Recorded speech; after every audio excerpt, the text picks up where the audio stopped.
Okay, this is Paula Murgia checking in, Philadelphia 2010 ePatient Conference. And I have with me right now one of the speakers from the Games for Health track. I wasn't able to attend, so hopefully, please, Elizabeth, introduce yourself. I'm Elizabeth Lyons. I'm a postdoctoral fellow at the University of North Carolina at Chapel Hill. And my talk was an overall, just very broad general overview of exergaming, the state of the research right now, and giving a little bit of an idea of what I've been doing and how that affects where we're going. So you gave a snapshot of where exergaming applies to Games for Health. And here we are at an ePatient conference, which is kind of more pharma industry. So when we look at the gamers and how clinicians and researchers and universities are introducing and studying Games for Health, what key takeaways do you think that the pharma folks can come away from the conference with? I think, for one, video games don't require any real behavior change other than start playing this video game, which really isn't much of a behavior change for most people, considering most people now are gamers to some extent. So there's that.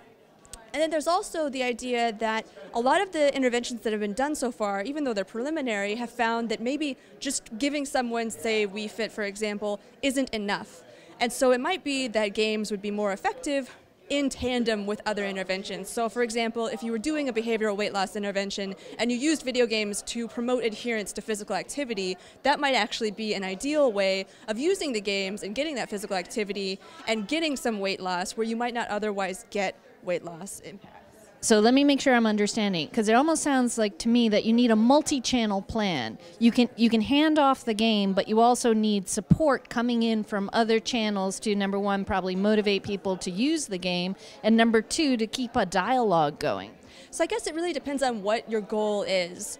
If you're just looking for something like my area is obesity prevention. So if you're just looking for something like weight maintenance or weight gain prevention, you might be okay with just a very basic give people Wii Fit, have them self-monitor and within the game and use it for exercise.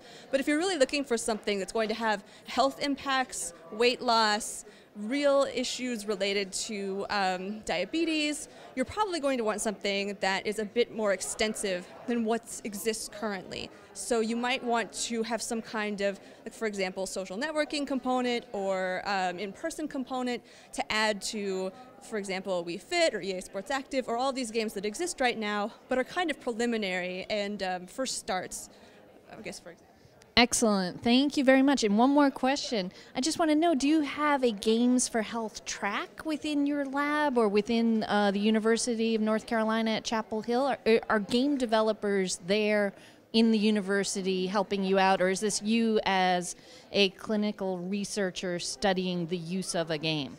This is basically just me being a big nerd, pretty much, is what happened. I'm a big gamer, and so basically when confronted with a problem, my mind went immediately to how can we use video games? Because the real issue is motivation. Most people aren't motivated to expend energy. They're motivated to watch TV, certainly, but they're not particularly motivated to get up off the couch. And so that was where I came to it from. We do have a very amazing virtual reality lab at UNC, but we don't do a whole lot of crossover, unfortunately, and I'm hoping in the future we can do something a little bit more interdisciplinary, and so hopefully we're moving towards that.